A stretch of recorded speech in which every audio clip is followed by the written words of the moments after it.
On 107.9 FM and of course online, this is GTFM on this Thursday afternoon, just after 4:30.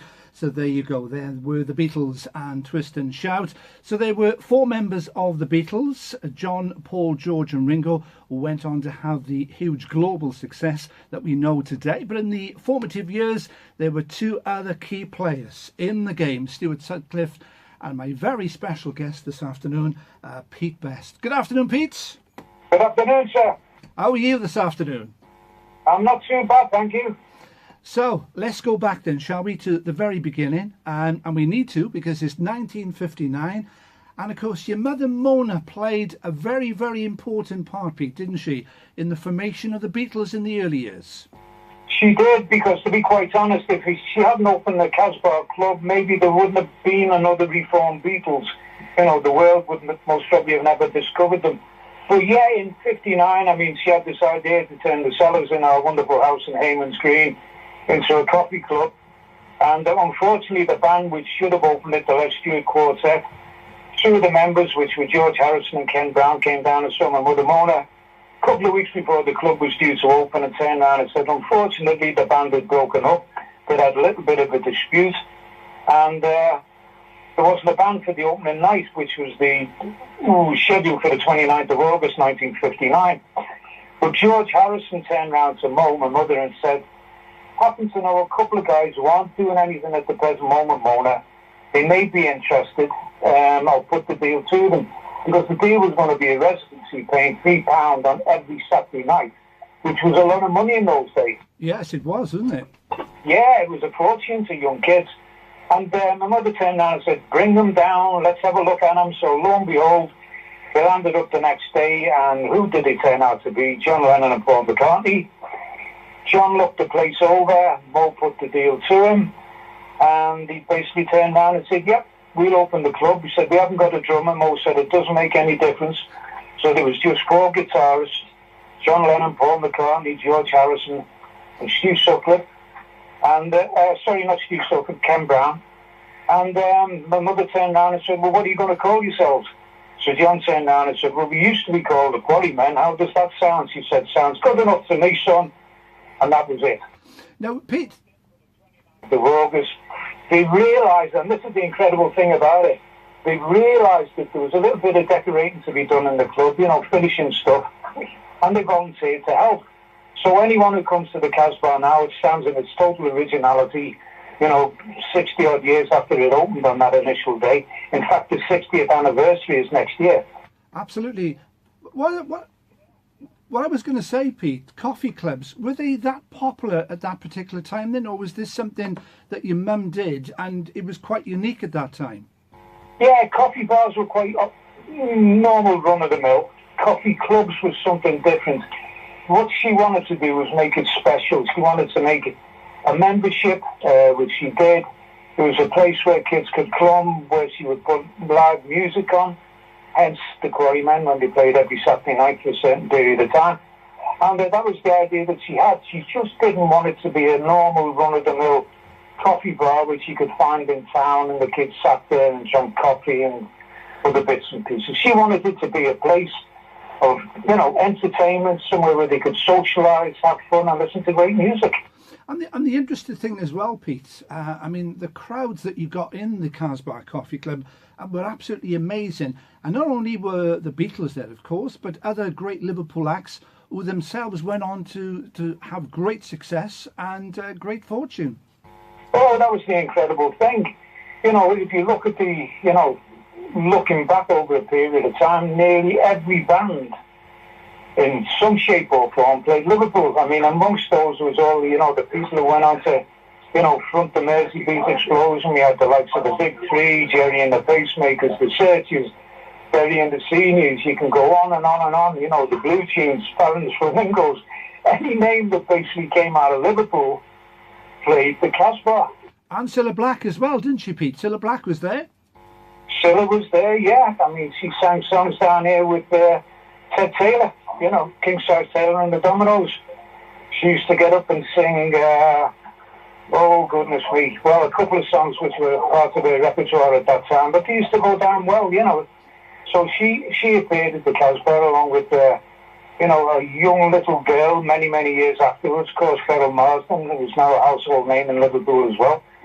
But the incredible thing about it was, and this was the point I'd like to make, it wasn't just the top niche bands which came through.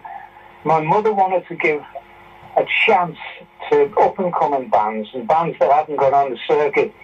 And a simple rule of thumb was, if you're good enough, you play the Casbah. So she had them coming down auditioning. If the kids in the club liked them, they got another booking. If they didn't, simple rule of thumb, my mother turned around and said, the door's not closed. We'll go away, rehearse, improve, and we'll give you another shot. Fair enough. Bands went away and did that and came back again and moved on. That was the incredible thing about it. And then, of course, Alan Williams became the manager of the Beatles. And, of course, they went to Hamburg, Pete, and they needed a drummer. And this is where you were part, this huge part that you played began, really. Yeah, well, they'd seen me playing drums in the Casbah anyway, because I had a fun little band which wasn't going to become professional, called the Blackjacks. And they'd, you know, they still frequented the club. They'd come down, they'd seen me playing. So, you know, somewhere in the back of my mind, they knew that I was a drummer. Of course, they had the opportunity to go to Germany. I got the phone call from Paul. He turned around and said, we're initially going out there for what we think is going to be a month, Pete, but as history portrays, we were nearly there for 4 or 5 months. So it was a case of, you know, we'd like you to come and drum. So I said, I'll check it out with my own boys, which I did. And, of course, they turned around and said, Pete, we don't want to become professional. You go with our blessings. Went and saw them with the owner and my dad, John. And they basically said, son, if it's something you want to do, go with our blessings. So the next thing was I went back to Paul, turned around and said, yeah, I'll jump into the gig for you. And he turned around and said, you've got to come down and audition. Now, the funny thing was, in those days, hardly anyone auditioned. You know, we just jumped from band to band if we had to. So I said, fine, if it's what you want me to do, I'll do it. So, threw my drums in the car, went up to the Wyvern Club, which later became the famous Blue Angel Club. They were all there. We blasted up about 6 numbers, just standard stuff. They went away in a corner, a little bit of a tete-a-tete, and 10 minutes later they came back and turned around and said, you're in. Fantastic. Fantastic. Up to Germany, walks in, and they introduced me, and they turned around and said, well, this is Pete, the new drummer, Alan. So he said, yes. He said, I've seen Pete drumming before. He said it was a foregone conclusion you were going to accept him into the band. He said, I liked his drumming. So I turned around and said, Alan, if you knew that, answer me one question. So he said, go on, Pete. So I said, why did you make me audition? He said, we made you audition in case you wanted to ask for more money. Audition was held. Oh, yes, they know what they do in some people, don't they? We're there already, yeah. Yeah.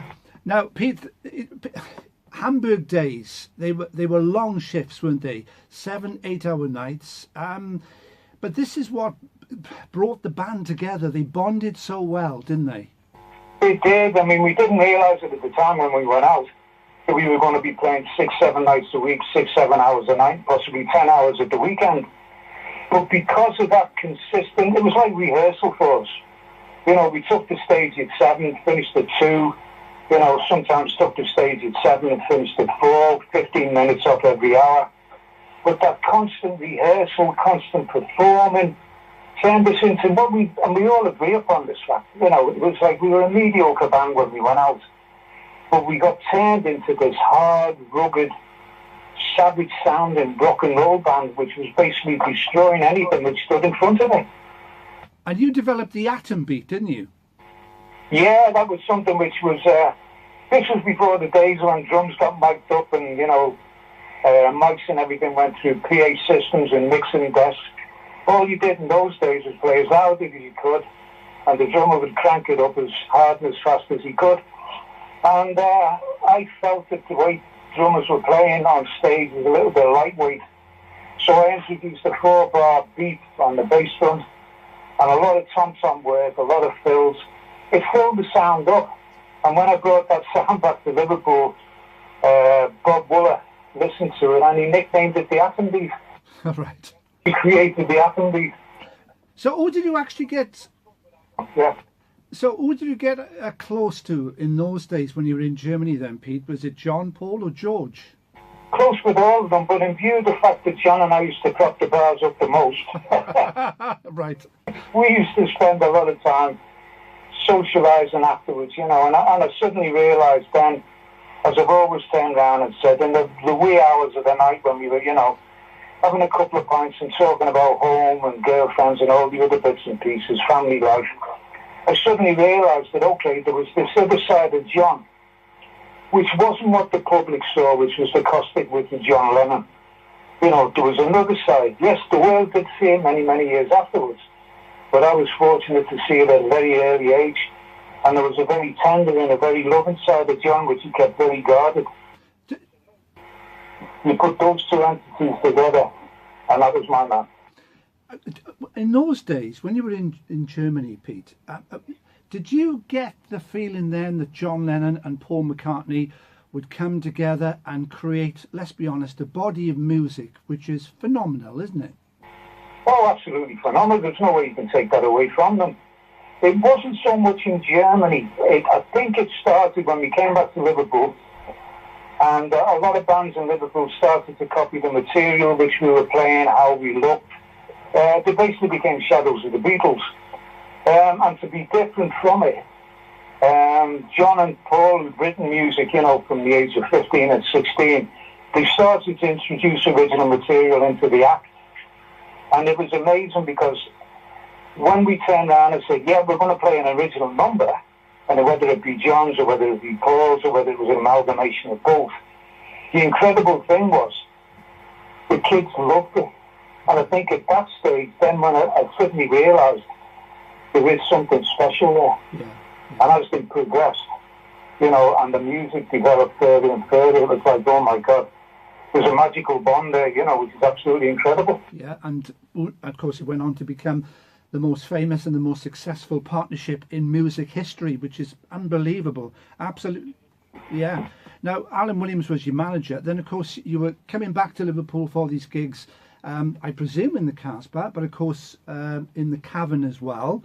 And of course, eventually, Brian Epstein became the manager, Pete. He did, yes. With the demise of Alan, because we felt foul of him, we wouldn't pay him his percentages because we felt that he hadn't done enough for it. Right. And I took over if you call it so-called managership hat, in as much as sort of, fixing the bookings up and talking to promoters and arranging fees, etc. And of course, my mother Mona helped me as well during that. But when Brian Epstein approached, he'd seen us at the Cavern, and he basically left word with Bob Waller that he wanted to see us in the office in the morning. Of course, he put the deal to us that, he'd like us to be, or he'd like us to be managed by him. He would like him to be our manager. No strings attached. If it didn't work, either party could walk. It seemed fair. So yes, we accepted, But the incredible thing about it was, in view of the fact that my mother Mona had been involved with trying to help the band as much as she could, before we signed the contract, Brian came down to see the hanging screen, and not a lot of people know this. And he basically asked Mona, he turned around and said, no. He said, I am going to sign the Beatles, I am going to become the manager. Is there any advice you would like to give me? Is there anything I shouldn't do or should do? And all she turned around and said was, no, I've taken him as far as I can, Brian. You have got an unpolished diamond. She said, nurture it, and you're going to become a millionaire. And that's basically what happened. Unbelievable. Now, of course, it's well documented. We had the Decca auditions then, Pete, and they went well. I mean, I think all four of you felt that the auditions themselves went well. Oh, sure. I mean, Mike Smith, who was the A&R man at that particular day, Jan 162, at the end of the 14 or 15 track session, we basically were assured by him that, yes, we had the deal. But unfortunately, a couple of months afterwards, we were told that no, we hadn't been signed by Decca. He'd signed Brian Poole and the Tremolos. That's unbelievable, isn't it? Nothing against Brian Poole and the Tremolos, but a hard pill to swallow at that time, because I think we were already starting to allude to ourselves as Decca recording artists. So, of course, when that rope was pulled out from us, our venom turned on Brian Epstein, and it was like, hang on a minute, We've got rid of Parlophone. We're not recording with them anymore. This is the biggest recording company in England, which has just turned us down. You better go out and get us a recording contract. And, give him his due, he did. We ended up with EMI and Parlophone. But looking back, Decca didn't do too bad. They signed a little band called the Rolling Stones, so I think they made a pretty... They did okay, didn't they? They did okay. So, of course, we had the split then in August 1962. They went on and they did their thing. History knows what happened there. And in fairness to you, Pete, when you look back now, you're very philosophical about that split. Yeah, it was something which, it wasn't premeditated. I didn't know about it. I mean, that's been well chronicled, whether, whichever part of social media you look at. Some get it right, some get it wrong. It depends whether they're sympathetic or anti-sympathetic. It doesn't really matter. At the time, it was very hurtful. But there comes a moment in time where you basically turn around and said, no good living in the past all the time. You've got to put it to one side. It's about today and tomorrow. And I think I realised very, very quickly, once I adopted that attitude, then life suddenly started living again. Absolutely. That's been my way forward ever since. Absolutely. And let's be honest, Pete, you've been on the Late Show with David Letterman. You've been interviewed by Joan Rivers. Howard Stern has had a conversation to Ringo Starr, how he'd love to make a film about Pete Best. And let's be honest, I mean, what is it you do, about 6 or 7 radio interviews a day sometimes?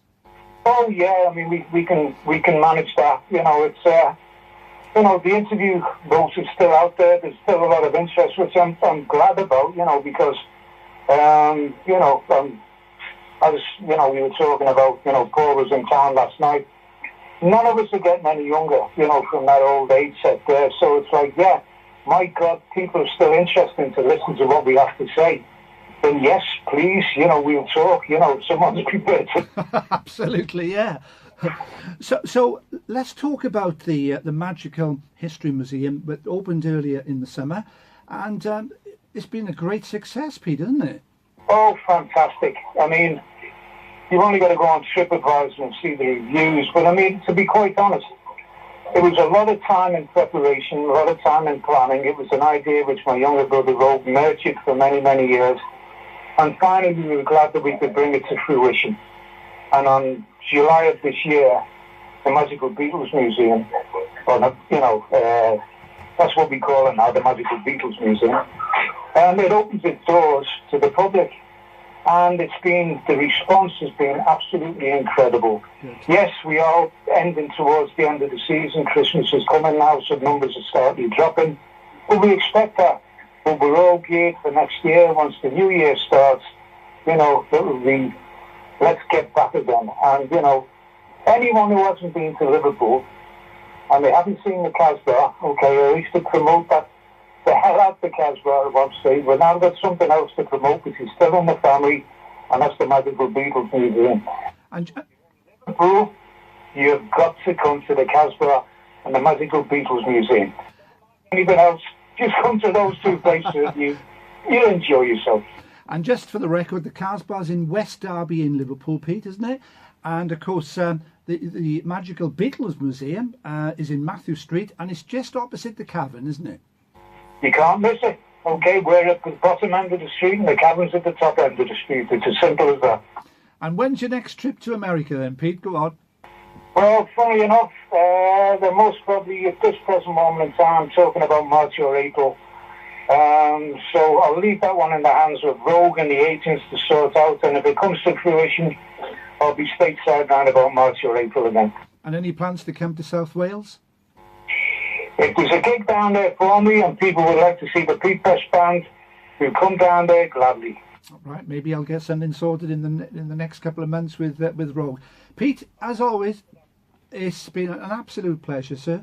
I'm glad you're doing so well. I'm glad that the Magical Beatles Museum is doing well as well. And as I said, just to recap, that's in Mathew Street in Liverpool, right in the heart of the city, right opposite the Cavern. So it's a wonderful night. And Pete, what can I say? All the very, very best for 2019.